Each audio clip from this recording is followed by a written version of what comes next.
Mereka melempar kaca-kaca kantor pengadilan menggunakan batu serta merusak beberapa peralatan lainnya. Warga kecewa lantaran majelis hakim menolak gugatan sengketa tanah adat seluas 689 hektar di Desa Marvenven, Kecamatan Arus Selatan. Akibatnya ratusan hektar tanah adat Marvenven dikuasai oleh TNI AL. Yang jelas ini makam leluhur kami tidak mengada-gada. Kami pantang kalau berbuat bohong, arkayasa dan sebagainya. Konflik agraria tidak sekedar persoalan hukum kepemilikan tanah, tetapi berkaitan erat dengan identitas budaya, ruang hidup, dan hubungan historis masyarakat adat terhadap wilayahnya. Masyarakat kalau ada ganti rugi seneng gitu loh, yang saya inginkan. Seneng. Konflik ini hanya muncul karena adanya perbedaan cara pandang antara negara dan masyarakat adat terhadap tanah. Negara mendasarkan penguasaan dan pengelolaan tanah pada legalitas formal, seperti sertifikat dan izin administratif. 3026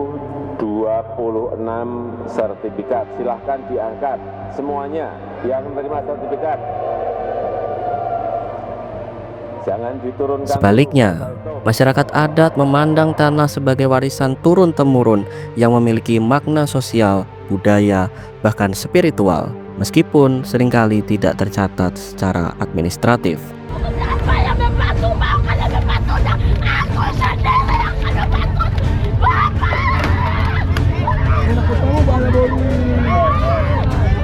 Akar masalah konflik agraria ini dapat ditelusuri sejak masa kolonial melalui konsep dominus freckling yang menganggap tanah yang tidak memiliki bukti tertulis sebagai tanah negara. Yang memiliki tanah itu negara. Orang itu hanya menguasai. Negara kemudian memberikan hak kepemilikan kepada. Jadi nggak ada istilah tanah kalau belum ada SHM-nya itu dia memiliki, nggak ada.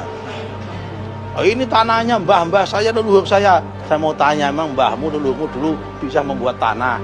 Pola pikir ini masih berpengaruh hingga sekarang melalui berbagai regulasi sektoral seperti kehutanan, perkebunan, dan pertambangan.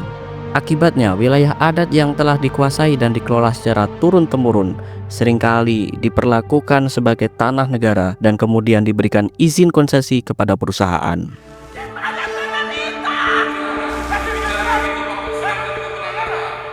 Bapak itu batas perusahaan, kok bisa batas perusahaan seperti itu tanpa kompromi dengan kita? Berarti kalian ambil seenaknya memberikan kami batas. Pemerintah seolah-olah menganggap kami tidak ada. Kami masih ada, kami masih utuh di sana. Estet ini yang mau melenyapkan hak budaya kami di sana, karena kami di sini tidak bisa apa-apa. Binatang sudah tidak ada. Kalau dulu mama berburu sendiri. Yang dulunya kita bisa minum air di rawa ini sekarang sudah tidak bisa minum. Sebetulnya kan ini lebih tahu, itu negara dia lebih tahu bahwa sangat hutan Papua itu sangat berguna untuk kehidupan negara ini, bahkan dunia. Asas domain verklaring itu adalah pernyataan negara kolonial waktu itu untuk menyatakan tanah ini adalah tanah milik kolonial Belanda. Kalau masyarakat tidak dapat menunjukkan bukti kepemilikannya, maka otomatis ini adalah tanah milik negara. Regulasi ini menyebabkan hak masyarakat adat menjadi lemah dan memicu masuknya investasi Eropa di wilayah pedalaman. Ketika kekuasaan Belanda berakhir setelah Perang Dunia Kedua, pemerintah Indonesia masih mempertahankan prinsip pengendalian negara atas tanah.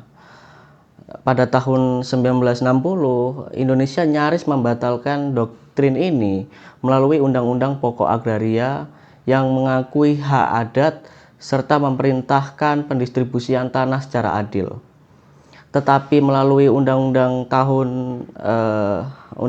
Kehutanan tahun 1970, justru Indonesia malah mendeklarasikan 70% wilayah negara itu dikuasai oleh pemerintah. Jadi meskipun namanya bukan asas dominant verklaring, tapi praktek dominant verklaring itu masih dijalankan oleh negara. Kurang lebih ya, tanah kita itu dibagi dua, 70%-nya adalah klaim negara atas tanah kawasan hutan. Jadi ini menyebabkan puluhan desa, ya kawasan desa itu masih diatasnamakan sebagai kawasan hutan. Dalam praktik pengadaan tanah untuk kepentingan umum, konflik muncul ketika hak ulayat masyarakat adat tidak diakui secara formal. Ketika proyek pembangunan masuk, masyarakat adat kerap tidak dilibatkan secara bermakna dalam proses konsultasi. Dalam beberapa kasus, persetujuan administratif diperoleh tanpa melibatkan komunitas adat secara langsung, sehingga posisi tawar masyarakat adat menjadi sangat lemah. Materi ini juga menunjukkan bahwa konflik agraria memiliki pola yang relatif seragam di berbagai daerah. Di wilayah konservasi, konflik muncul akibat pembatasan ruang hidup masyarakat. Di wilayah perkebunan dan pertambangan, konflik terjadi karena tumpang tindih antara konsesi perusahaan dan tanah adat yang tidak bersertifikat. Sementara di daerah dengan sistem adat yang kuat, konflik diperparah oleh ketidaksinkronan antara kebijakan pemerintah pusat, daerah, dan struktur adat setempat. Dari sisi hukum, sebenarnya Indonesia telah memiliki dasar normatif yang cukup kuat untuk melindungi masyarakat adat. Konstitusi menjamin keberadaan masyarakat hukum adat dan hak-hak tradisionalnya. Putusan Mahkamah Konstitusi juga menegaskan bahwa tanah dan hutan adat bukanlah milik negara. Selain itu, prinsip-prinsip hak asasi manusia internasional mendorong pengakuan dan perlindungan hak atas tanah adat, termasuk melalui prinsip Free, Pure, and Informed Consent atau APC. Namun, persoalan utama terletak pada pelaksanaannya. Proses pembangunan masyarakat adat masih sangat administratif, memakan waktu lama dan memerlukan biaya yang besar. Konsultasi yang dilakukan seringkali hanya bersifat formalitas dan belum memenuhi prinsip persetujuan yang bebas. Selain itu, kompensasi tanah umumnya hanya dihitung berdasarkan nilai ekonomi tanpa memperhitungkan nilai sosial dan budaya. Pembangunan mengorbankan hak-hak masyarakat adat justru bertentangan dengan prinsip keadilan sosial dan hak asasi manusia. Pengakuan dan perlindungan terhadap masyarakat adat sebenarnya telah diamanatkan dalam pasal 18B ayat 2 Undang-Undang Dasar 1945. Tetapi implementasinya masih lemah dan belum sepenuhnya terintegrasi dalam kebijakan pengadaan tanah. Negara perlu memastikan pengakuan wilayah adat secara hukum, menjamin partisipasi penuh masyarakat adat dalam setiap tahap pengadaan tanah, serta menghormati prinsip persetujuan atas dasar informasi di awal tanpa paksaan. Dari keseluruhan materi ini dapat dipahami bahwa konflik agraria yang melibatkan masyarakat adat terus berulang karena adanya kesenjangan besar antara norma hukum yang progresif dan praktik implementasi yang lemah. Oleh karena itu, penyelesaian konflik agraria tidak cukup dilakukan melalui pendekatan hukum formal semata, tetapi juga harus mempertimbangkan dimensi sosial, historis, kultur masyarakat adat agar proses pengadaan tanah dapat berjalan adil dan berkelanjutan. Dan saya kira ke depan kita juga harus tambah tanam kelapa sawit. Nggak usah takut.